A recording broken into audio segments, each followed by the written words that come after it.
सुख की अभिलाषा को त्याग दे, मोक्ष की अभिलाषा को त्याग दे और फिर देख सुख ही सुख, मोक्ष ही मोक्ष है।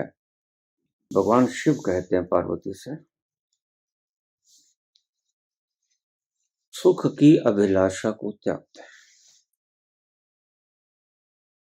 मोक्ष की अभिलाषा को त्याग दे।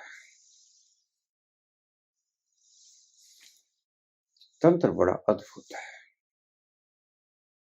छोटे छोटे सूत्रों में बड़ी दूर ले जाता है।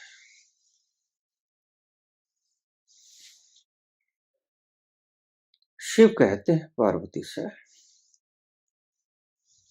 अभिलाषा को त्याग कर दे, इच्छाओं का त्याग करते हैं। तू क्या चाहता है,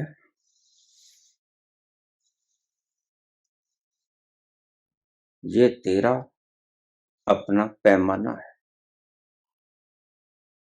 और वो क्या चाहता है ये उसकी इच्छा है। तू अपनी इच्छा को उसकी इच्छा में आड़े मत आने दे। अगर तू कोई अभिलाषा करेगा तो वह अभिलाषा परमात्मा की अभिलाषा के साथ भिड़ जाएगी। गंगा की धारा बह रही है और तू उसके विपरीत तैरेगा। कौन जाने वो किस रंग में राजी है, कौन जाने वो तेरे जीवन को कैसे चलाना चाहता है, और वो ही हर किश्ती का खवैया है। तुम गलती खा जाते हो जब तुम सोचते हो कि मैं मेरी कश्ती का खवैया हूं, इसे पार ले जाऊंगा, और तुम्हारी इस मनोवृत्ति में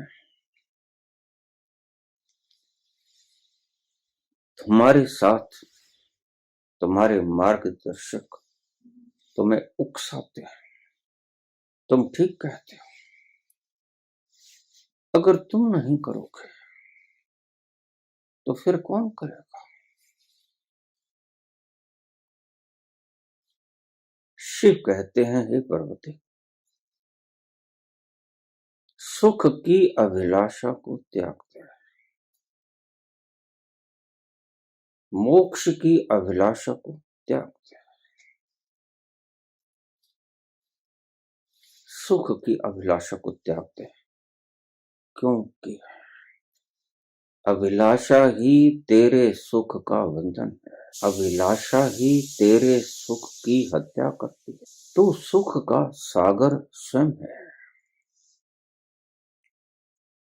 अभिलाषा करने से उस सुख के सागर के ऊपर काले मेघ छा जाते हैं और एक बारगी तुझे वो सुख का सागर दिखाई पड़ना बंद हो जाता है। तू बंधा है कहां, मोक्ष की अभिलाषा को त्याग दे। बंधा है कहां, मुक्त होने के अभिलाषाओं ने इतने काले मेघ तेरे आकाश में मंडरा दिए हैं कि अब तो तुझे मेघ ही मेघ नजर आते हैं। मेघ से परे वो आनंद का खजाना, वो मुक्ति का स्वरूप तुम्हें नजर नहीं आता।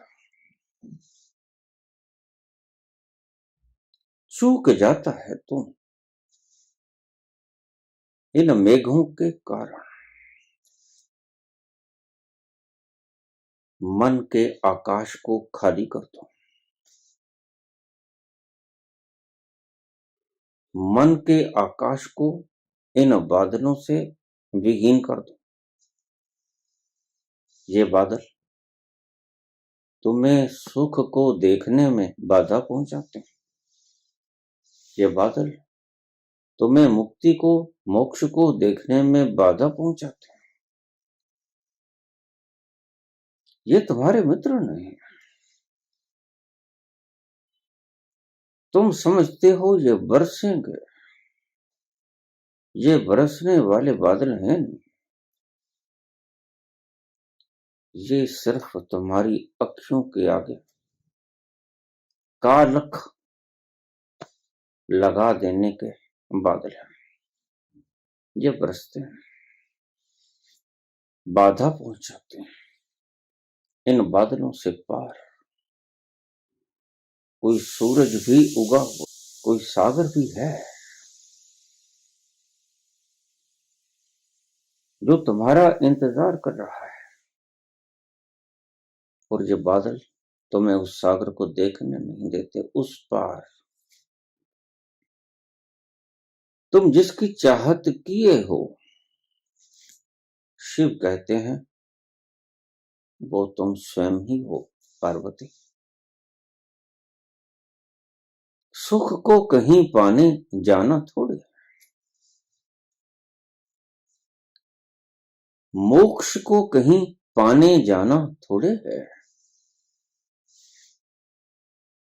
तुम बंधे हो कहां, तुम दुखी हो कहां, तुम मरते कब हो, तुम तो अमर हो। तुम दुखी होते कब हो, तुम तो आनंद स्वरूप हो। तुम जड़ता में आते कब हो, तुम तो खुद ही चेतन हो। तो शिव कहते हैं कि अभिलाषा को त्याग दे, वो चाहे सुख की हो चाहे मोक्ष की हो। इन्हीं अभिलाषाओं ने हमारा जीवन दूभर कर दिया है। हम जीते हैं, मरे मरे जीते हैं। अभिलाषाओं का बोझ हमारे दिमागों पर इतना घनीभूत हो जाता है कि हम चल भी नहीं पाते ठीक से। ये बोझा ऐसा कि हम इसे छोड़ते नहीं। ईश्वर की सारी सृजना उसकी ही इच्छा में हो रहा है सब कुछ। सभी तारे, सभी सृष्टि, सभी ग्रह नक्षत्र उसकी इच्छा में घूम रहे हैं। तो हे मानव, तू उसकी इच्छा से बाहर कहां आ गया? तेरी स्वतंत्र इच्छा हो कब से गई?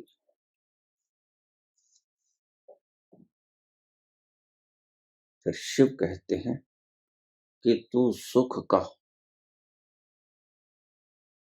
इच्छुक है, सुख का आशिक है। कौन है जो सुख नहीं चाहता? प्रत्येक व्यक्ति सुख की चाहत को हृदय में परोए फिरता है, सुख नसीब नहीं होता। क्या कारण? ये चाहत ही कारण है। वो सुख की हो, वो मोक्ष की हो, या किसी भी अन्य पदार्थ की हो, किसी भी चीज की इच्छा उस चीज को पाने में बाधा पैदा करती है। बड़ा अद्भुत सूत्र है। इच्छाएं बहुत हैं तो रुलाई है, इच्छाएं कम है शहंशाही है। इच्छाएं बिल्कुल नहीं तो खुदाई है। इच्छाएं बिल्कुल नहीं, अगर खुदा होना है, अगर आनंद का समुद्र होना है, तो सभी इच्छाओं को त्याग दें। ये इच्छाएं बड़ी संकीर्ण हैं, इच्छाएं बड़ी क्षुद्र हैं, और तुम बड़े विराट। और इस विराट के आगे जब शुद्र आ जाता है तो तुम्हें विराट दिखना बंद हो जाता है। तुमने देखा कभी छोटी सी आंख दूर दराज तक के विराट आकाश को झांक लेती। ये रात्रि की काली मां से भरा हुआ आकाश, तारों की जगमगाहट से भरपूर, परमात्मा की विराट की आरती उतारता हुआ। तुम्हारी एक छोटी सी आंख देख पाती, लेकिन कभी ख्याल किया कि इस आंख के भीतर अगर थोड़ा सा रेत का कण पड़ जाए मामूली, तो क्या होगा? आंख बंद हो जाएगी, रड़क पड़ेगी, दर्द हो, अश्क बहेंगे और दिखाई पड़ना बंद हो जाएगा। देखिए एक छोटे से रेत के कण का जलवा, छोटे से रेत के कण का परिणाम। विराट आकाश तुम्हें दिखाई नहीं पड़ेगा, इस छोटे से रेत के कण के कारण।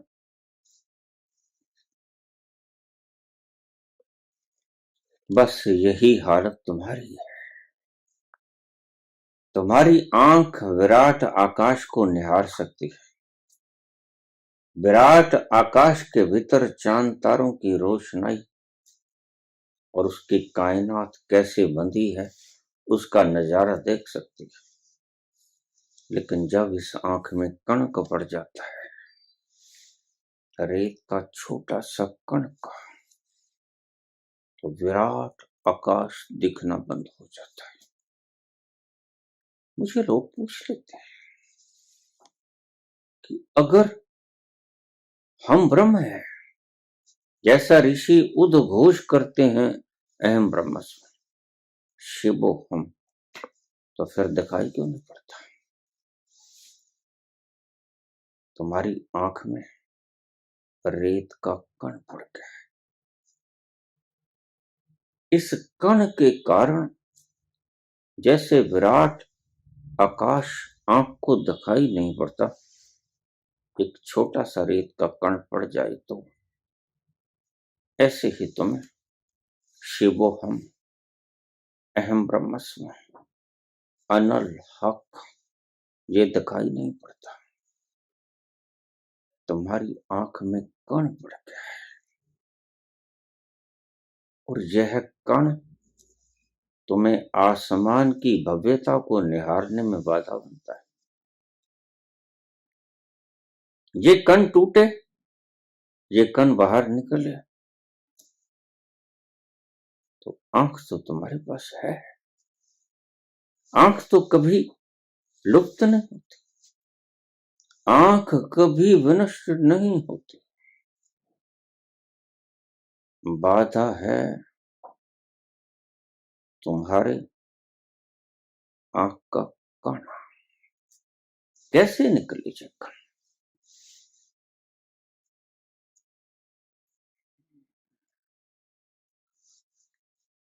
अपने मन के आकाश को खाली कर दो।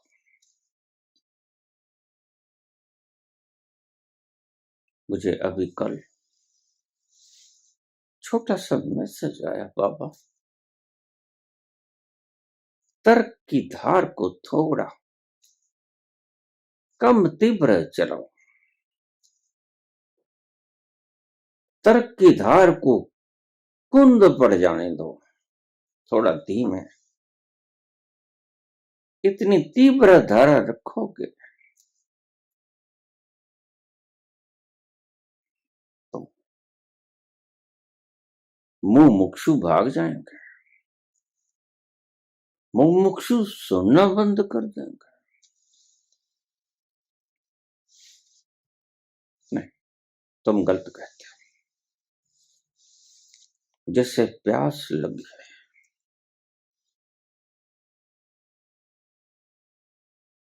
वो किसी भी शर्त के ऊपर पानी पीने को तैयार हो जाएगा। और जिसको जितनी तीव्र प्यास लगी है, वो उतनी ही कठिन शर्तों के ऊपर जल पान करने को राजी हो जाएगा। इसलिए कबीर कहते हैं, जो घर बार है अपना, चले हमारे साथ। जे तो प्रेम मिलन की चाह, शीस धरी धर घर मेरे आऊं। राजा प्रजा जही रुचै, शीस दे ले जाए।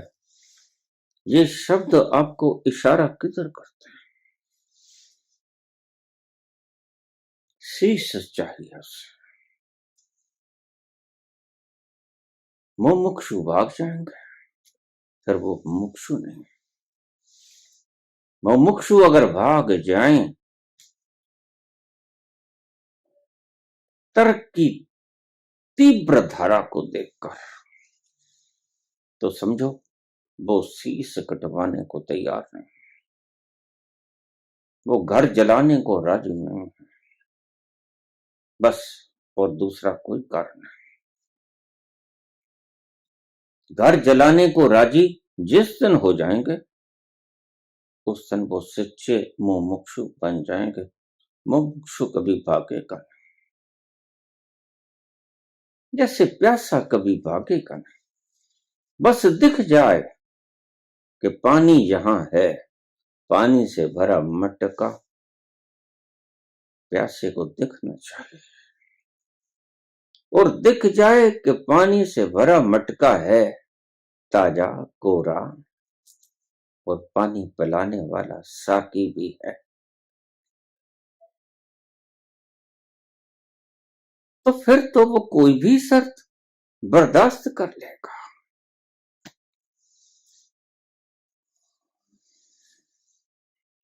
फिर तो वो अंजलि को बांध ही लेगा। दो कुट पिला दे साकिया, दो कुट पिला दे साकिया, बाकी मेरे ते रोड़ दे। दो कुट पिला दे साकिया, बाकी मेरे ते रोड़ दे। दो कुट पिला दे साकी। तो दिख जाना चाहिए कि यहाँ प्याले भरे पड़े। मदहोश कौन नहीं होना चाहता? कौन नहीं उस खुमारी में डूब जाना चाहता? तुम दिन भर संसार के पचड़ों में उलझे उलझे सांझ मैखाने की तरफ कदम उठाना शुरू कर देते हैं। क्या मदहोशी के लिए? ये मदहोशी तुम्हारी जरूरत है, इच्छा नहीं। ये तुम्हारी आवश्यकता है। नहीं तो आपको रात भर नींद नहीं आएगी।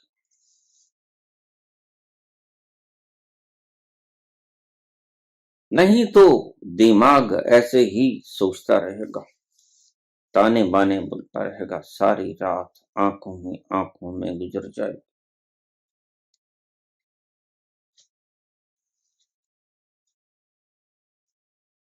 सांझ ढले तुम्हारे पांव उठते हैं मैखाने की तरफ। साफ है कि तुम मदहोशी के आशिक हो।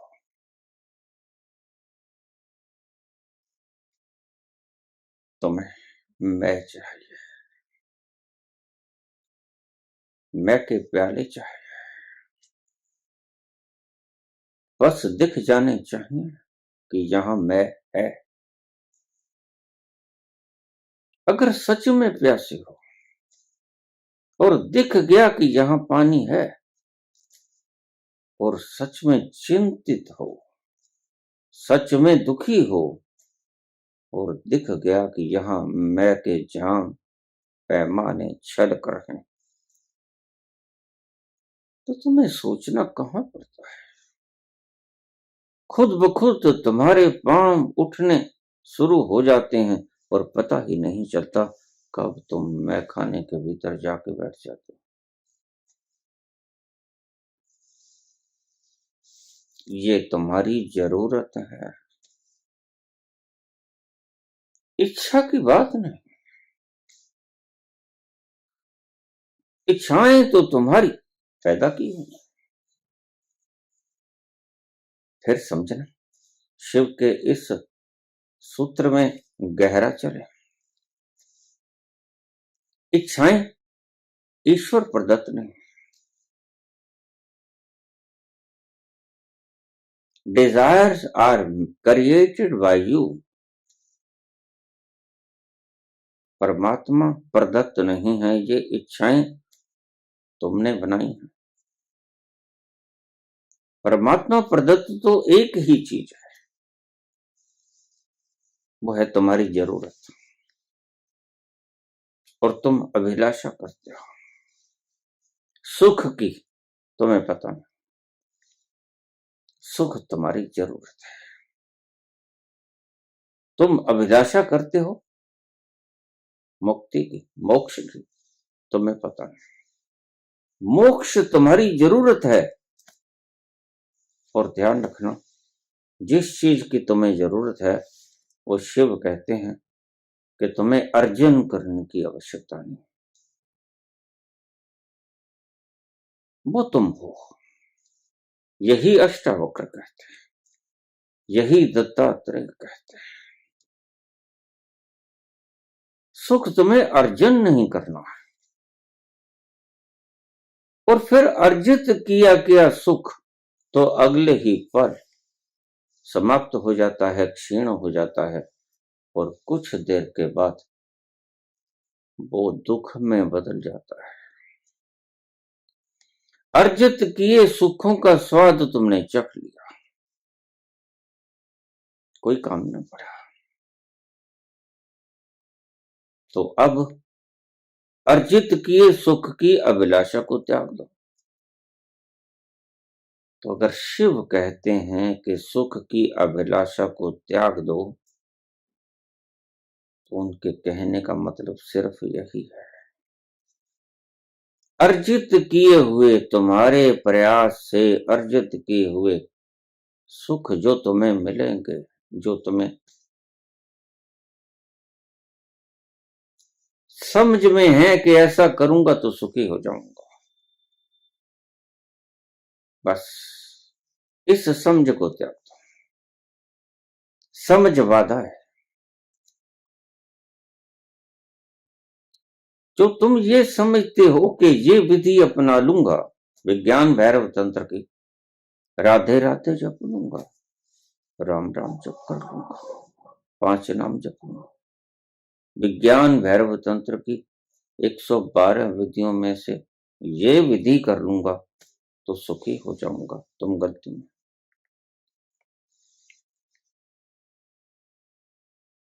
तुम्हारे द्वारा अर्जित किए सुख तुम समझते हो कि हम इनके द्वारा सुखी हो जाएंगे, लेकिन तंत्र का सूत्र तो कुछ और बोलता है। तंत्र तो कहता है कि पहले अभिलाषा जगेगी सुखी होने की, फिर तुम विधि को अपनाओगे। पहले अभिलाषा जगेगी, फिर तुम विधि को अपनाओगे कि कैसे इस अभिलाषा को पूर्ण किया जाए।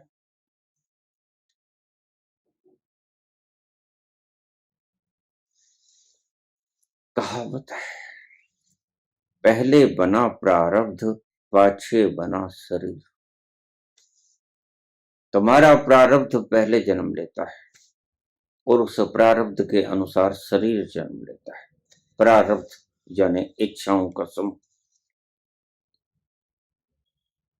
तुमने कोई इच्छा कभी की होगी, वो प्रारब्ध बनकर आज तुम्हारे अचेतन मन में ठहर गई और वो तुम्हारी अभिलाषा बन गई। उसे वासना कहते हैं। उन वासनाओं में उलझे उलझे तुम समझते हो कि हम अपने अर्जन करके सुख पैदा कर रहे हैं और उसमें तुम्हारे मार्गदर्शक सहायता करते हैं,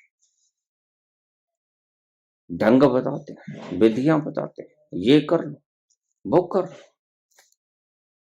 और रोज नए ढंग पैदा हो रहे हैं। मेरे पास रोज प्रश्नों की अंबार लगते हैं और ऐसे ऐसे प्रश्नों के अंबार लगते हैं जो इससे पहले कभी किसी ने सोचे भी नहीं थे कि हम ऐसे प्रश्न करेंगे।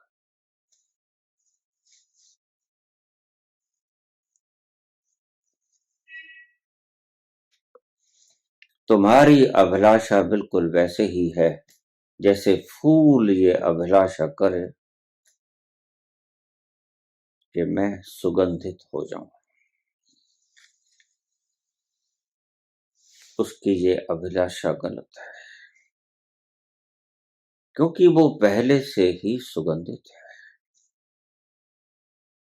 तुम भी अभिलाषा करते हो कि मैं अमर हो जाऊं, लेकिन तुम उस छोर को जानते नहीं जहां तुम अमर हो, जहां तुम कभी मरते न।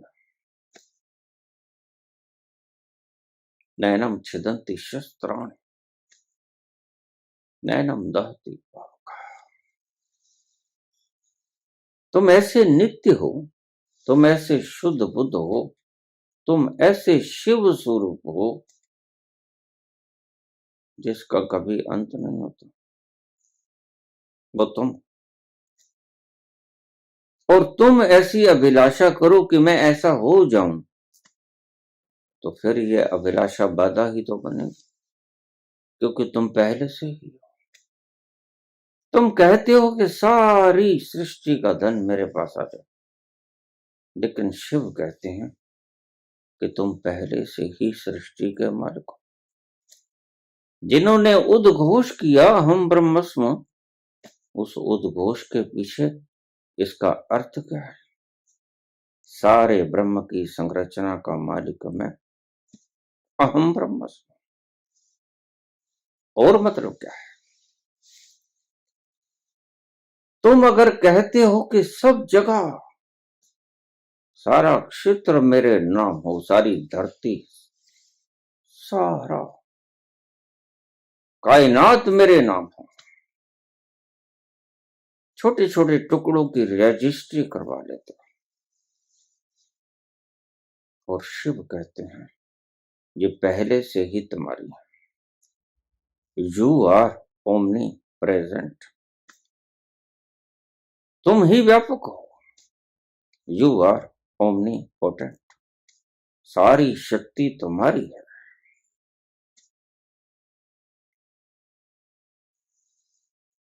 तुम्हारे सिवा और कुछ नहीं। उपनिषद भरे पड़े, वेद भरे पड़े, शास्त्र भरे पड़े, एक तू ही है और दूसरा कोई।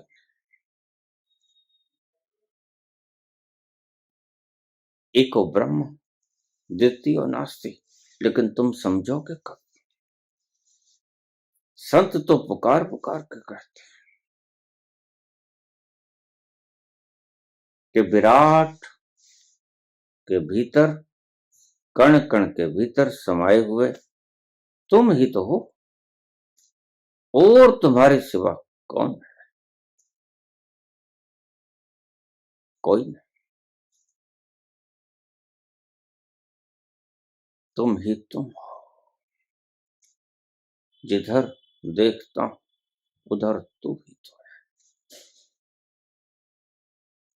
हर जर्रे में तू ही तो रूबरू है, लेकिन ये पता कब चलेगा?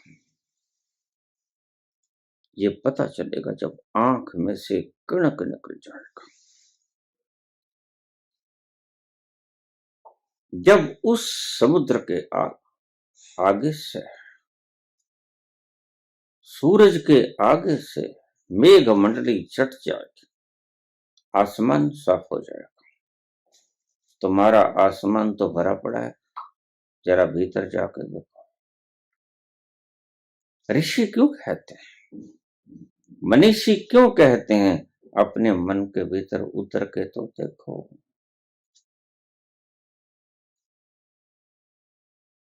तुम्हें पता चलेगा तुमने कितना कचरा इकट्ठा कर दिया है, और तुम इस कचड़े को हीरे मोती जवाहरातों से भी ज्यादा कीमती समझे बैठे, छाती से लगाए बैठे। कोई छीन ना ले, इस भय के कारण रात रात जागते हो। कोई चोर ना चुरा ले, कोई डाका ना मार ले, इस भय के कारण तुम रात रात भर इसकी चौकीदारी करते हो। लेकिन शिव कहते हैं यह वो तत्व है जिसे चोर चुरा नहीं सकता, जिसके ऊपर डाका पड़ नहीं सकता, जो कटता नहीं, जो गलता नहीं, जो जलता नहीं, जो सूखता नहीं, वो तुम अजर अमर तुम ही तो हो। कृष्ण यही बात कहते हैं। जिस दिन इस आंख से कणक निकल गया, आंख तो तुम्हारे पास है, कणक बाहर से आया है, आंख तुम्हारी स्वयं की है। कणक बाहर से पड़ा है, यह फॉरेन मटेरियल है, यह विजातीय द्रव्य है, इसको हटाना होगा। और जब तक तुम इसको नहीं हटाओगे फिर चिल्लाते रहना, क्योंकि आंख में जब भी ये कणक पड़ता है, विजातीय द्रव्य पड़ जाता है, आंख दर्द करती है, अश्क बहते हैं, तकलीफ होती है। बस ये जो तकलीफ तुम्हें खाए जा रही है दिन भर रात, ये तुम्हें चैन नहीं आता। जो रात भर जाग कर तुम तारे गिनते हो और तुम शिकायत करते हो कि तुम मुझे भूल गए। हे परमपिता, तूने मुझे विसार दिया। रात रात भर जागकर तेरी याद में मैं रात व्यतीत करता हूं। दिन भाग दौड़ में बीत जाता है, पर रात इस फिक्र में गुजर जाती है। क्या होगा, कल क्या होगा? कुछ अतीत की स्मृतियां तुम्हारे चित्त के ऊपर छाई रहती हैं, और कुछ भविष्य की कल्पनाएं तुम्हारे चित्त को उद्वेलित करती हैं। तुम कभी ठहर नहीं पाते। तो शिव कहते हैं कि अतीत की स्मृतियों को बिसार दो, भविष्य की योजनाओं को तिरोहित कर दो, वर्तमान में आ जाओ। और फिर वर्तमान में आकर भी ध्यान रखना, वर्तमान को भी छोड़ देना। ये भी चिपकाहट का एक कारण न बन जाए। भविष्य से मुक्त हुए, अतीत से मुक्त हुए, तो वर्तमान से चिपक मत जाना। जो भी है बस यही एक पल है। तो फिर इससे चिपक गए, फिर भविष्य से चिपके, के अतीत से चिपके, के वर्तमान से चिपके, तुम चिपक गए। तुम कहीं मत ठहरो, तुम सब छोड़ दो, अभिलाषा को छोड़ दो। और अभिलाषा को छोड़ने का अर्थ है ना भविष्य रहे, ना वर्तमान रहे, ना अतीत रहे, कुछ न रहे। वक्त समाप्त हो जाए, टाइमलेसनेस। और जहां वक्त समाप्त हो जाता है वहां तुम पाते हो कि सारे बादल छट गए, सारे बादल दुख के विलीन हो गए। जैसे ही अभिलाषाएं मिटी और तुम अपने भीतर उतर के देख रहे हो, तुम पाओगे अभिलाषाएं ही अभिलाषाएं। और तुम्हारी बुद्धि विवेचना करती है, तुम्हारी बुद्धि भेद करती है, तुम्हारी बुद्धि कहती है यह तो संसारिक अभिलाषा है। और फिर तुम्हारी बुद्धि एक चाल चलती है कि मुक्ति की अभिलाषा तो पारमार्थिक अभिलाषा है, यह तो संसार से परे की अभिलाषा है, यह तो आध्यात्मिक अभिलाषा है। क्या इस अभिलाषा को भी छोड़ दें? बिल्कुल छोड़ दो, पकड़ मात्र को छोड़ दो। अभिलाषा एक पकड़ है, क्लिंगिंगनेस है, अभिलाषा चिपकाहट है, अभिलाषा गोंद है। अभिलाषाओं को अलविदा कहना होगा। तो शिव कहते हैं कि सुख की अभिलाषा को त्याग दे पार्वती, और मुक्ति की, मोक्ष की अभिलाषा को भी त्याग दे। और फिर देख, चारों तरफ सुख का ही संगीत बज रहा है, कहीं कोई दुख का नाम मात्र भी नहीं है, दुख का अवशेष भी तो नहीं बचता। भला जब तुम जाग जाते हो, आंख बंद हो या आंख में किनका पड़ा हो, तुम देख नहीं सकते। आंख बंद करके तुम स्वप्न देख रहे हो, या आंख में किनक पड़ गया और तुम्हें दिख नहीं रहा कुछ, दोनों स्थितियां समान। दिख कुछ नहीं रहा, सत्य का कुछ नहीं दिख रहा, या तो परिकल्पनाएं दिख रही हैं या दिख ही नहीं रहा है। इन दोनों ही स्थितियों में तुम अंधे हो। स्वप्न देख रहे हो फिर भी अंधे हो। वो स्वप्न भविष्य के हों, वो स्वप्न अतीत के हों, फिर भी अंधे हो। और अगर आंख में कनक पड़ गया है फिर भी दिखाई नहीं पड़ता, फिर भी तुम अंधे हो। ये कनक वर्तमान का है।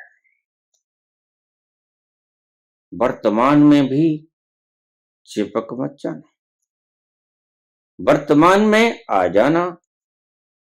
भविष्य को, अतीत को छोड़कर, त्याग कर वर्तमान में आ जाना, लेकिन वर्तमान से भी चिपक मत जाना। वर्तमान में ठहरना, भी एक अभिलाषा है। बंधनों को तो त्याग करना ही है, मोक्ष की अभिलाषा को भी त्याग करना है, अन्यथा तुम मुक्त न हो पाओगे, तुम बंधे ही रहोगे, क्योंकि ये बंधन सच का बंधन नहीं, ये बंधन तुम्हारा बनाया हुआ, तुम्हारी मानसिक प्रक्षेपण है, ये सत्य नहीं, यह है तुमने बनाया है। और अगर तुम इससे चिपके रहे तो यह बरकरार रहेगा, इसकी चिपकाहट को छोड़ दो, यह समाप्त हो जाएगा।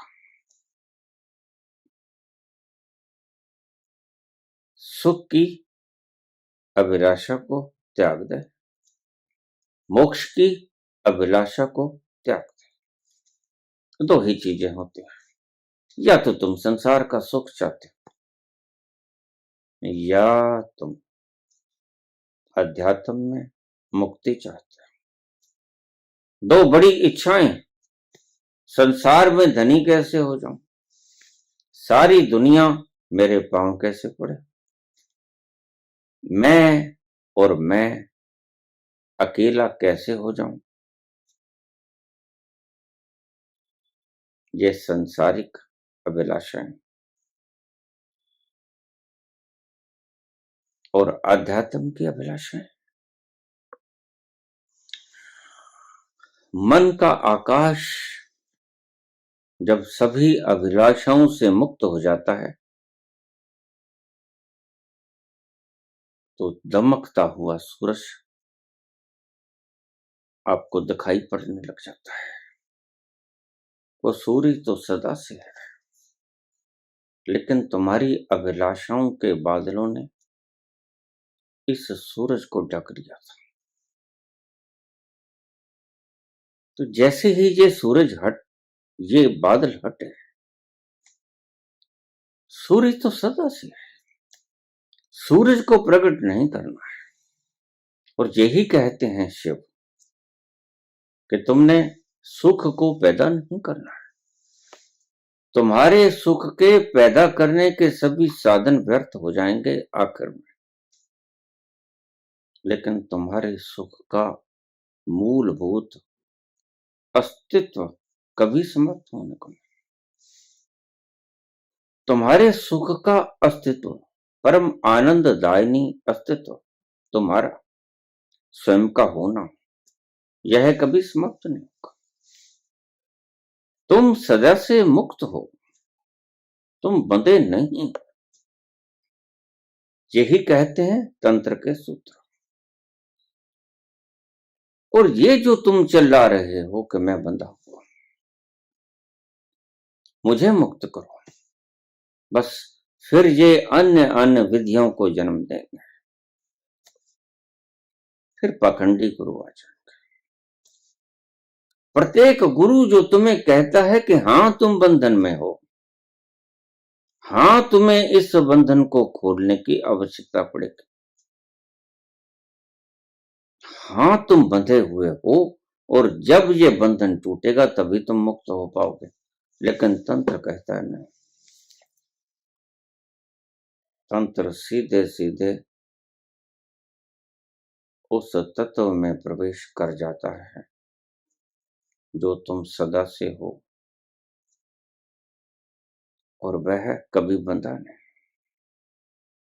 वह कभी दुखी नहीं हुआ।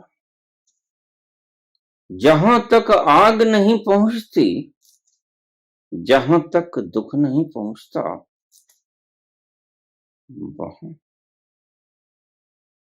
वहां तक मृत्यु नहीं पहुंचती, कुछ नहीं पहुंचता वहां तक जो सबकी पहुंच से परे है। तुम्हारे दुख, दर्द, रोग, संताप, कष्ट, क्लेश सब बाहर रह जाते हैं। बना सूरज जो ने कभी बादलों की परवाह की है, भला बादल कभी सूरज तक पहुंचे? नहीं। जैसे बादल सिर्फ आसमान में रहते हैं, सूरज को ढक लेते हैं माना, लेकिन बादल सूरज को छू नहीं पाते। ढक सकते हैं, सूरज तक जा नहीं पाते। उसी तरह तुम्हारे गम के बादल, तुम्हारे दुख के बादल,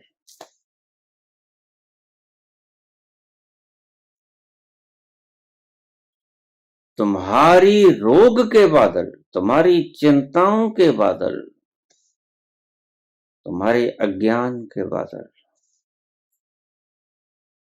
तुम्हारी आत्म तत्व तक कभी नहीं पहुंच पाते। अंतिम शब्द बोला कृष्ण ने कि वह तत्व कुछ ऐसा है जो किसी अस्त्र शस्त्र से कटता नहीं, कुछ ऐसा है जो आग से जलता नहीं, कुछ ऐसा है जिसे पानी गला नहीं सकता, और कुछ ऐसा है जिसे वायु सुखा नहीं सकती। कितना ही भीषण तूफान हो, कितनी ही भीषण बाढ़ हो, कितनी ही आग बरसाती गर्मी हो, और कितना भी गहरा तीखा शस्त्र हो, अस्त्र हो, तुम तक नहीं पहुंचता। तो फिर जब तुम तक पहुंचता नहीं, तुम निर्भय हो, तुम्हें कोई भय नहीं। क्यों? तुम अकाल मूर्ति हो। काल तुम्हें घेरता नहीं, काल तुम्हें छू भी नहीं पाता। घेरना तो बहुत दूर की बात है, काल तुमसे बहुत दूर छिटक जाता है। ऐसे हो तुम। कृष्ण भी ऐसा कहते हैं, दत्तात्रेय भी ऐसा कहते हैं, अष्टावक्र भी ऐसा कहते हैं, और शिव भी ऐसा कहते हैं। तो तुम ऐसे तत्व हो जो परम सुख के खजाने बस भूल गए, दिखना बंद हो गया है। जो आंख देख सकती थी उसमें कनक पड़ गया है। वो कनक को निकाल लो। वो कनक है, कण है तुम्हारे चित्त के ऊपर छाए हुए ये अभिलाषाओं के बादल। वो अभिलाषाएं चाहे सांसारिक हैं चाहे आध्यात्मिक है, तो खत्म कर देते हैं शिव दो विभिन्न छोरों की बात करके। संसार के छोर पे सुख का अभिलाषा त्याग दे, और अध्यात्म के छोर पे मुक्ति का अभिलाषा त्याग दे। और दो ही छोर है। संसार का छोर तुम्हें लालच दिखाता है कि सुख मिलेगा, और अध्यात्म का सुख तुम्हारे शास्त्र तुम्हें क्या बताएंगे, क्या लोभ दिखाएंगे? तू वहां पहुंच, तुम्हें सुख मिलेगा। लेकिन शिव कहते हैं वहां तुम पहले से ही हो। पहुंचोगे कैसे? तुमने अपना स्वयं कभी खोया ही नहीं, तुमने अपने आपा कभी गंवाया ही नहीं, पहुंचने का सवाल ही नहीं पैदा होता। फिर ये है क्या? ये है सिर्फ तुम्हारा स्वप्न। स्वप्न भी होता है जब तलक तुम देखते हो। ये तुम्हारी क्लिंगनेस है, तुम्हारी चिपकाहट है। बस इसको छोड़ दो। ये जो चित्त भरा हुआ है अभिलाषाओं से, वो अभिलाषाएं अच्छी हैं वो अभिलाषाएं डाका मारने की हैं, वो अभिलाषाएं दान करने की हैं, लेकिन शिव कहते हैं दोनों को ही त्याग, अभिलाषाओं से मुक्त हो जाओ। न सुख की अभिलाषा कर और ना ही मुक्ति की अभिलाषा कर। जिस घड़ी तू निरअभिलाषित हुआ हो गया तो ये कनक निकल जाएगा आंखों से और तुम्हारी आंखें निर्मल हो जाएंगी, शुद्ध हो जाएंगी। बस इसी को निर्मल कहा भगवान राम ने। निर्मल मन जन सोई मोहि पावा, मोहे कपट छल छिद्र न भावा। ये सभी कण हैं जो तुम्हारी आंख में पड़े हुए हैं। कपट, छल, छिद्र, ये सब बैर, नफरत, ये सभी कण हैं। कल एक प्रश्न पूछा किसने, क्या प्रेम से परमात्मा पाया जा सकता है? प्रेम भी कण है।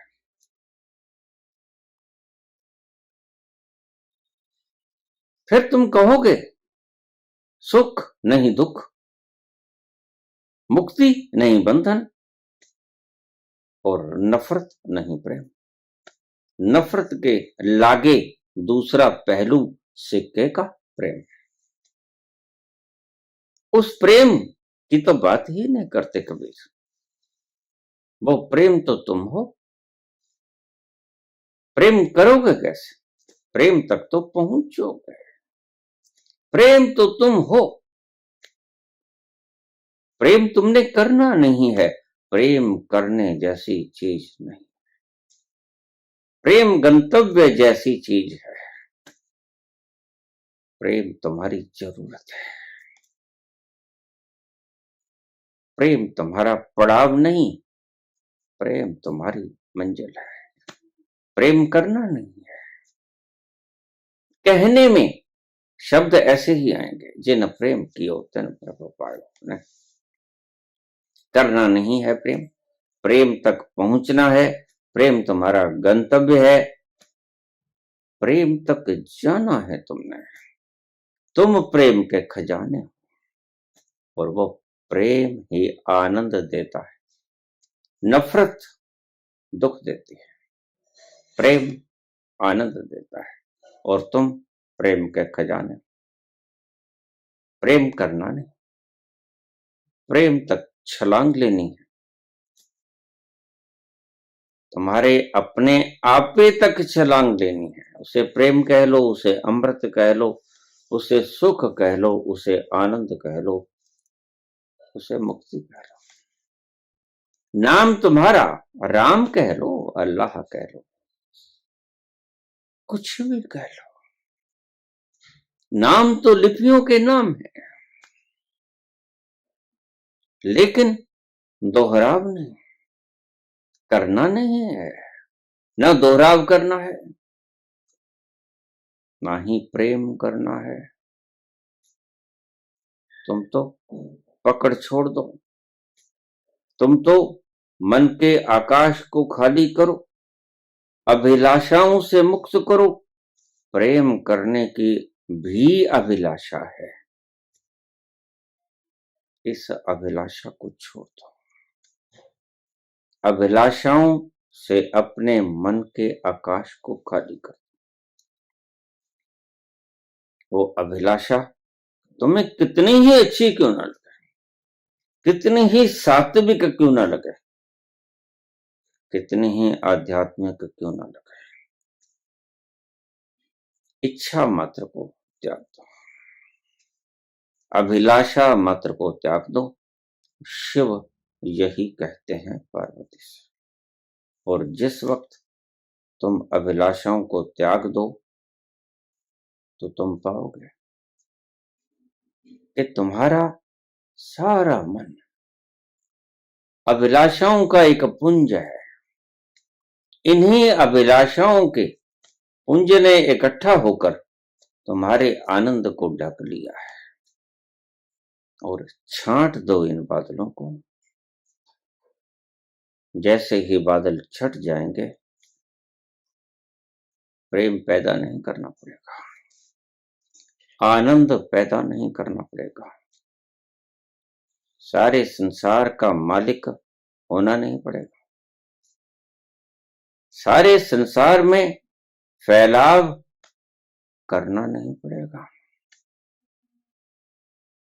तुम हो, तुम सभी जगह विद्यमान, तुम सभी जगह विराजमान। कोई ऐसा स्थान नहीं जहां तुम हो न। बिन नामे नाही को थां, जेता किता तेता नाम। ये सारा पसारा, ये सारी सृजना सिर्फ इस धरती को ही मत समझ लेना। सृजना की बात हो रही है। जेता किता, जितनी सृजना, तेता नाम, उसको नाम कहते हैं बाबा, और तुम नाम को जप रहे हो। राधे राधे राधे। बिन नामे नाही को था, उसमें डूब जाना है, उसमें मिट जाना है, और तुम जहां भी हो वहीं मिट सकते हो।